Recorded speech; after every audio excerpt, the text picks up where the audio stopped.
Good evening and welcome to Gender Space, a program brought to you by the Commission for Gender Equality.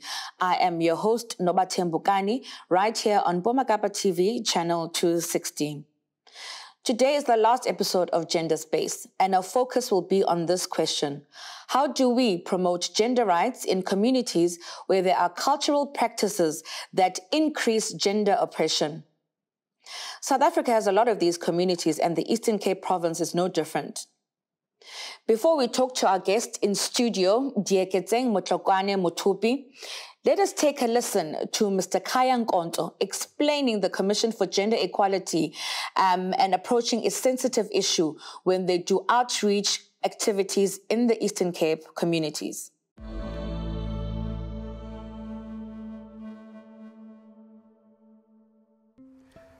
I am responsible for public education and information within the Commission for Gender Equality in the Eastern Cape. We've got quite a number of programs that we roll out to communities, private sector, government departments, including local municipalities. One of the programs which I find key to CGE work is the outreach, where us as public education, we have a duty to go to communities, engage community leaders. These will be your traditional leaders, your ward councillors, your ward committees, including at times school principals and church leaders.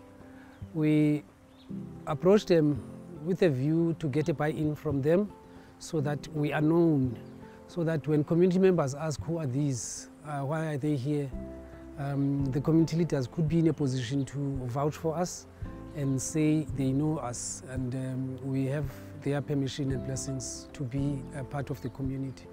So we share information with the community around the Chapter 9 institution work.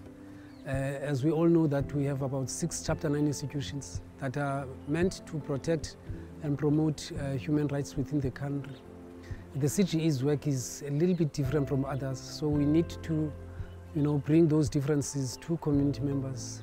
Some people, especially in the Eastern Cape, where levels of education are low, people believe in their traditions, in their culture, people believe and follow their religion. There could be things that clash between their own values and beliefs against the Bill of Rights, the rights as enshrined in the Chapter 2 of the Constitution. So where that is occurring, or where that has a potential to occur, we explain to the community members that everybody has a right to practice their religion and their culture. However, their religion and their culture should not be in conflict with the provisions of the Constitution, the Chapter 2 of the Constitution.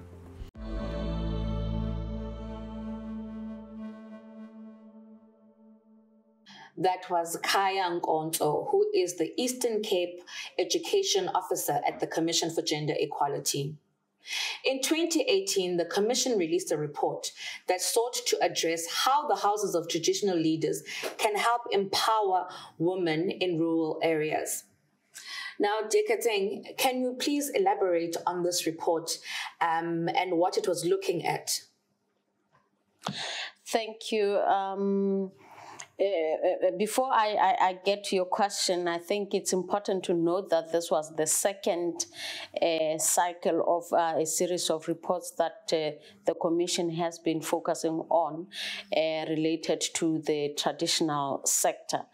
And this is because traditional sector is one of the constitutionally provided for institutions. Hence, the expectation is that they have to be compliant in implementing all the prescripts that are geared towards promoting gender equality. So this report that you're referring to was informed by the previous report that was conducted in 2017. So this one was focusing on women's access to economic resources, women's access to their sexual and reproductive health rights, as well as their welfare in general and their positioning in terms of decision making within the traditional sector. Okay. Now, can you tell us what were the findings and recommendations that you came to on this report? on this report, we found out that there are challenges. There's still a huge gap in terms of the understanding of the concepts of gender equality as well as gender transformation. One key issue was that gender equality, as much as it's provided for under the Bill of Rights, is still considered as one of the Western concepts. So it gets to be difficult for the traditional sector to embrace this concept, and also lack of willingness or the indifference with regard to adhering to this prescripts, considering the notion that a traditional sector is a patriarchal institution, as the findings demonstrated, that they do not have a know-how of navigating their way and complying with implementation of this provisions within their day-to-day work. Okay, before we zoom into one of the findings of this report, let us quickly go for an ad break. We'll be right back.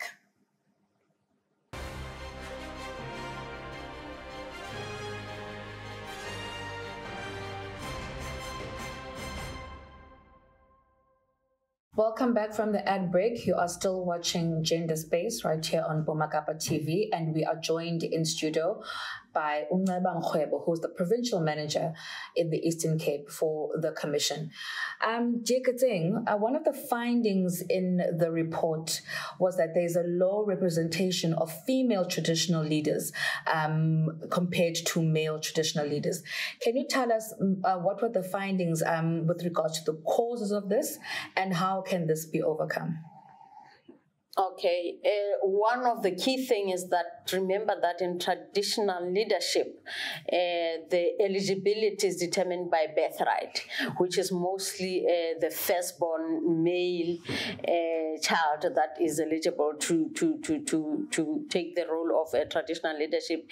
And with regard to our legislation provides for 30% of females representation within the leadership, the traditional leadership space. So that is one key challenge, because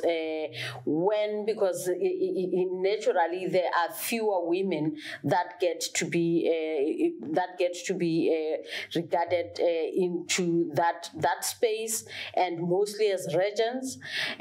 But the provincial not the provincial managers, but the premiers, according to the law, they have the authority of lowering the threshold where there are low numbers. So that is another problem, because if it's 15%, they can lower the threshold to say it is okay, there are no other women, so it is fine to be 15%. And the only recommendation would be the review of the laws to, like any other gender transformational legislation, to advocate for 50% representation of women in the sector. Now, bringing it to the Eastern Cape, Nceba, can you tell us about your relationship with traditional leaders here in the Eastern Cape? How are you working together to make sure that there's equal representation and there's women empowerment? Thanks, Nobathembu, for that question. The province of the Eastern Cape, I think in 2019, we had a memorandum of understanding with the Eastern Cape House of Traditional Leaders, where we seek to influence in terms of gender equality of, like my colleague has said, of women representation in local councils and in traditional councils. But again, we do our lobbying and advocacy through working with the Department of Cooperative Services, Cooperative Governance and Traditional Affairs, where we will go into local government, where we run workshops on gender mainstreamings. But again, we also work with Imbumba Yamakoskaza Gomkul, where issues that are affecting women in rural communities, we are able to lift them up, and they also have sort of a rapporteur where they can able to take issues with the Commission for Gender Equality that affect rural communities, including the Eastern Cape Rural Women, which have been recently working very closely with them in empowering traditional communities. But again, the Department of COGTA have initiated a program where we seek to go into all the great places of the Eastern Cape, where we'll empower traditional leaders around gender equality issues, gender-based violence, harmful traditional practices, as well as what is most common in the Eastern Cape, which is early child forced marriages, as well as forced marriages and arranged marriages that are happening in the province of the Eastern Cape. So we do work with the traditional leaders in the province of the Eastern Cape through the structures that I've mentioned, including COGTA. Okay. As we can all gather, research is very critical, a critical part of the mandate of the Commission for Gender Equality. And in the following clip, we're going to listen to the chairperson of the Commission, Ms. Tamara Matebula, explaining the importance of this research.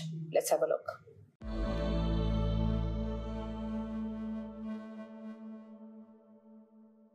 We have done quite a lot in terms of making sure that we do research and we make research happen, and that research work is research work that is informed by our research agenda, looking at issues that are currently impeding achievement of gender equality in South Africa, but also abroad. We have shared our research reports with Parliament, with communities, and we have run workshops following those research reports that we have developed. And I must also say that we have shared even at international arenas. When we have conferences like the CSW in New York, we do share our work.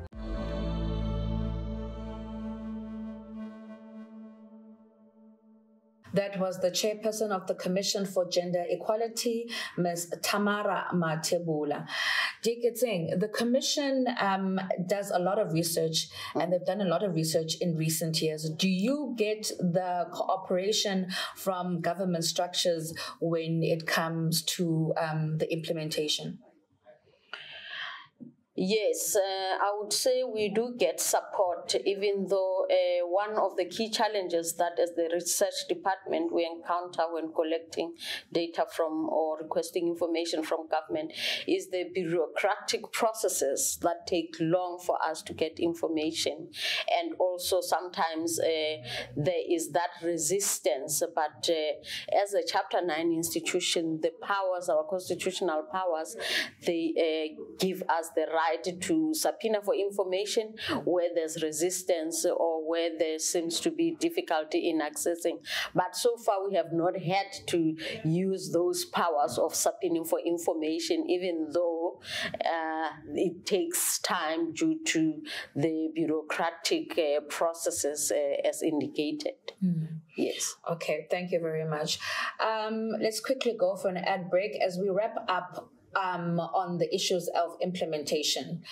Join us after the break.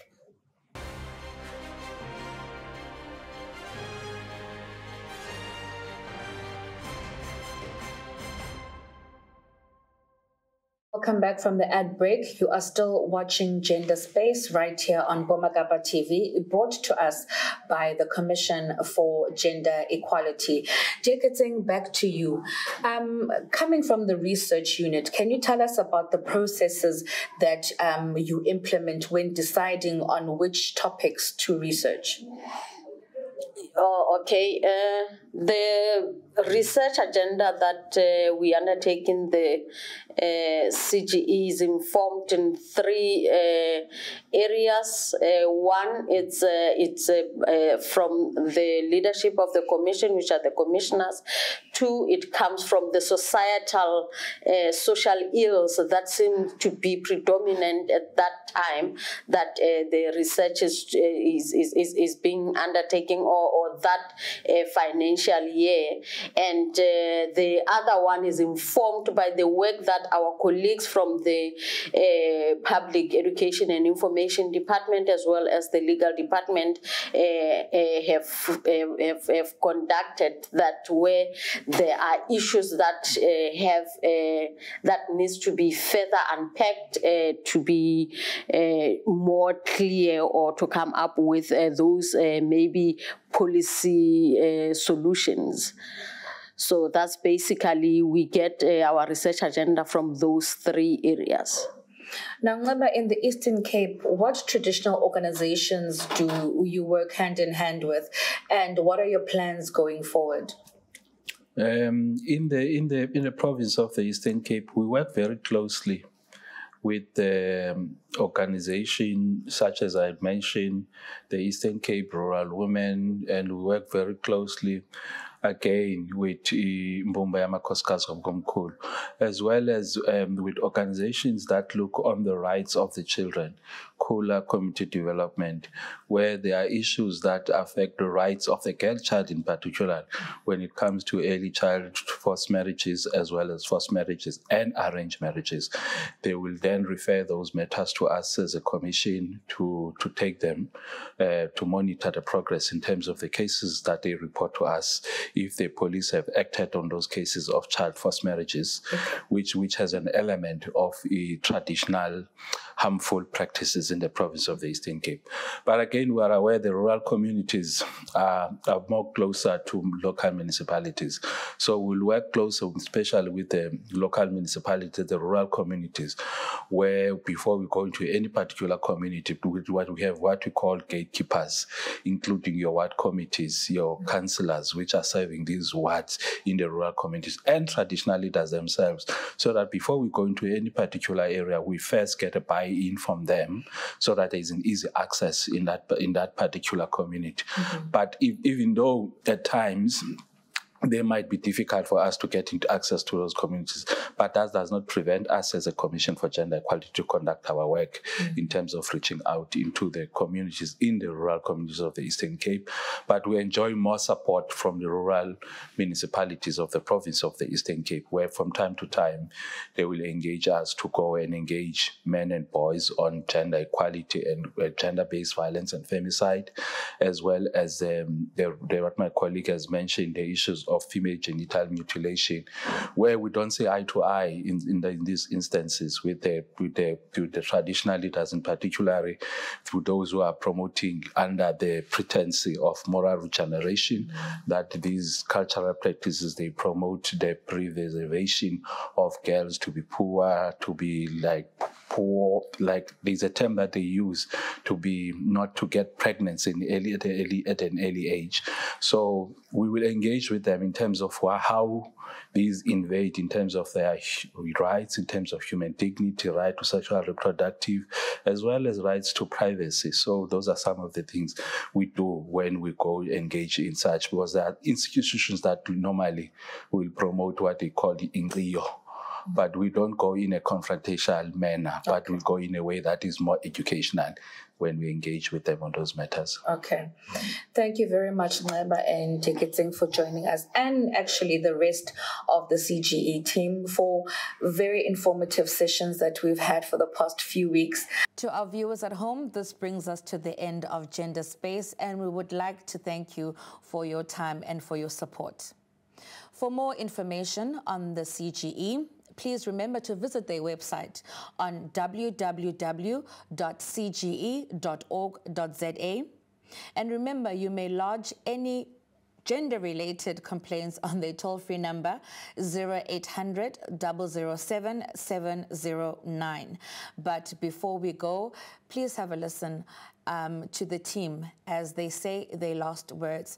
But from me, Nobathembu Kani, and the rest of the Gender Space team, good night and goodbye.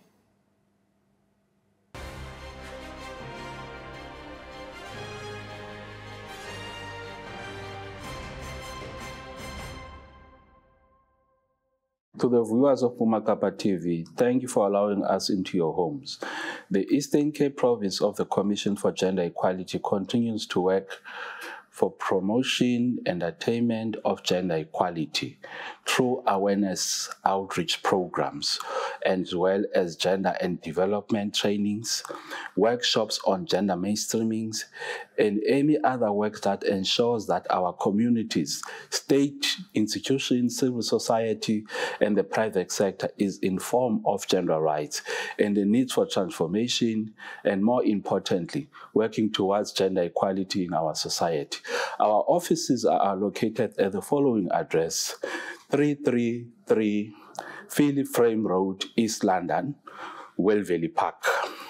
Our offices are located at the following address: 333 Philip Frame Road, Wellvalley Park in East London.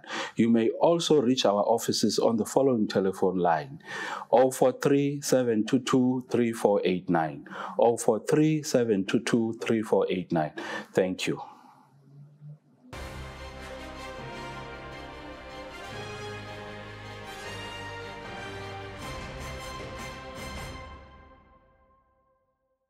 Thank you so much. I'd really want to convey our appreciation and gratitude to the channel and the viewers to this channel for giving the Commission for Gender Equality this platform to speak about the gendered issues that normally do not get to be finding their space into the public sphere. So thank you so much, and we will continue conducting more research to reveal and to unpack the nuanced gender issues that are affecting our societies. Thank you so much.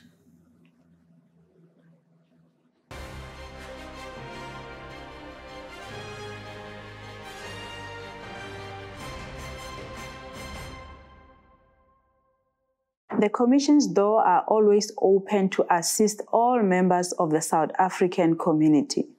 Gender rights are of importance and should always be protected and adhered to.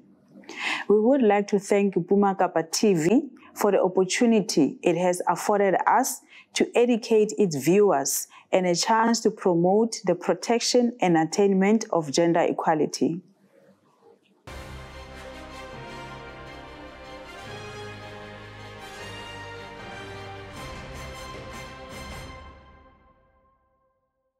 The legal department of the Commission for Gender Equality works tirelessly to ensure that all complaints within the mandate of the Commission are attended to.